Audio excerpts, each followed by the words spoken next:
Welcome to Thinking Earth. This project tackles major global challenges by using AI and big data to build a graph model of the Earth and the first ever Copernicus Foundation models. In recent years, food insecurity has become a major public concern worldwide. The scale of the global hunger and malnutrition crisis is enormous, with projections for 2025 indicating a worsening global food insecurity crisis. The World Food Programme estimates that 343 million people across 74 countries will face acute hunger this year, with 1.9 million at risk of famine, particularly in regions like Gaza, Sudan, South Sudan, Haiti, and Mali. Thinking Earth, together with our partners, University of Valencia and the World Food Programme, are exploring the causality for food security under climate change, utilising Earth observation data and artificial intelligence. With that, we aim to tackle the gaps in food insecurity analysis and really understand the root cause of this issue.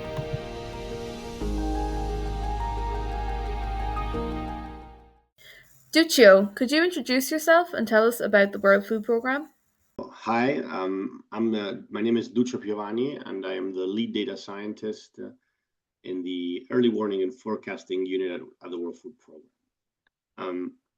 The service we are part of, it's called historically the VAM service, has as a mandate the gathering evidence to support WFP's operations on the field. So in some way, we like to think of ourselves as the ears and the eyes of the organization, and our responsibilities go from data collection and supporting country offices in data collection, partnering with external organizations to gather the necessary information, then process it and make it available as a public good, through external and public dashboards, as an internal resource to guide our operations. In this context, the data science team, of course, has a big role to play, because we are part of both building the infrastructure, which allows the constant flow of information to get from the field and the various partners to our internal systems, and then automate the processing and the transformations, the harmonizations of the data, and allow these processes to happen at scale with as little human intervention as possible.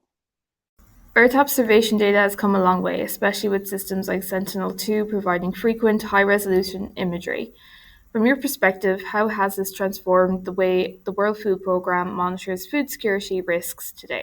Earth observation data collects vast numbers of indicators and is capable of gathering information on different aspects of what's happening on the ground.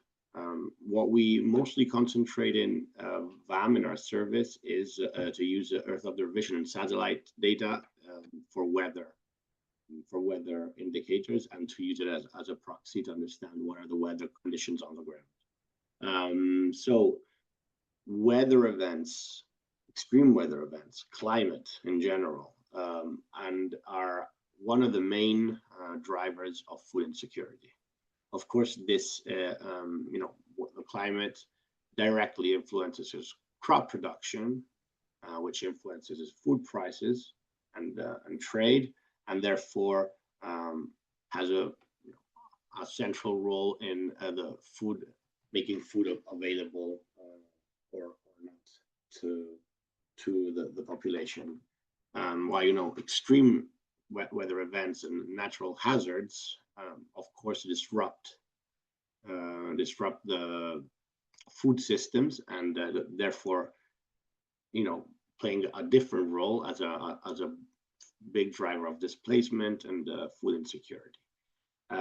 So the ability to monitor in real time the evolution of the climate, and to have to model that the variation in understand how this can impact food security situation is a big tool both for early action. So when something happens, you immediately know where it happened and how to prepare a response. And it's with in the recent years, it's coming as a more and more important tool for anticipatory action. So when thanks to this vast amount of data, if you're able to correctly predict um, um, some kind of hazard down the line, this allows for a series of anticipatory actions to be prepared in order to mitigate the impact of the event. So Earth observation and satellite imagery have, from this first answer, have play a crucial role in WFP's operation, and this is growing every month. How is the World Food Programme using satellite data to monitor food security in places that are hard to reach? Generally speaking, Earth observation being remote sensing and allows you to go anywhere you need just by pointing a satellite to the desired location, is one of the sources of information we use in cases where it's hard to reach. I would say that in the case of satellite imagery, we use it in all kind of areas, including the hard to reach areas. But specifically, we have other also methodologies to gather information on hard to reach areas, such as phone surveys. So historically, WFP collects face-to-face surveys through by having a footprint in the areas where it operates. It assesses the situation face to face, and then uses that information to prepare the response. But sometimes this is cannot happen because of conflict, because of epidemics, which leaves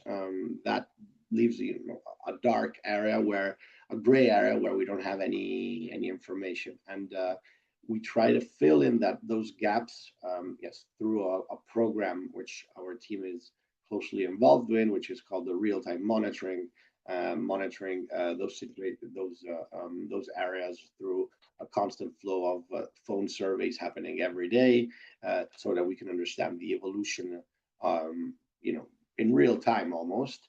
And of course, this is triangulated with other sources. One of this, of course, being the Earth observation, which has as a characteristic the fact that it can operate anywhere, despite the conflicts or any epidemics. So definitely, it's an important source, especially in these hard to reach areas. One of Thinking Art's aims is to bridge the gap between climate and socio-economic factors through tools such as machine learning. How have these factors intertwined over the years, and how has the World Food Programme been able to currently address them?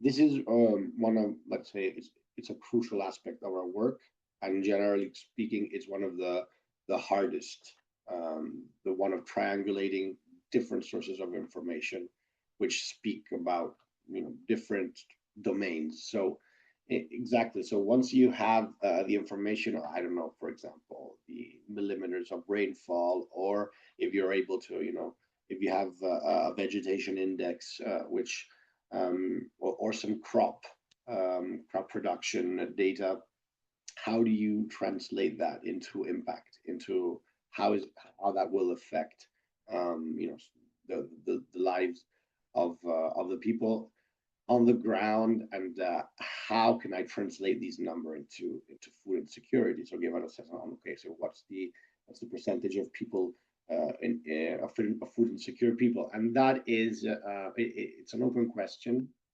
It is inherently hard to do because food insecurity is not something you can easily quantifiable, like saying, okay, are you food insecure? I mean, that's a yes or no answer, but that's not really an answer that you can ask.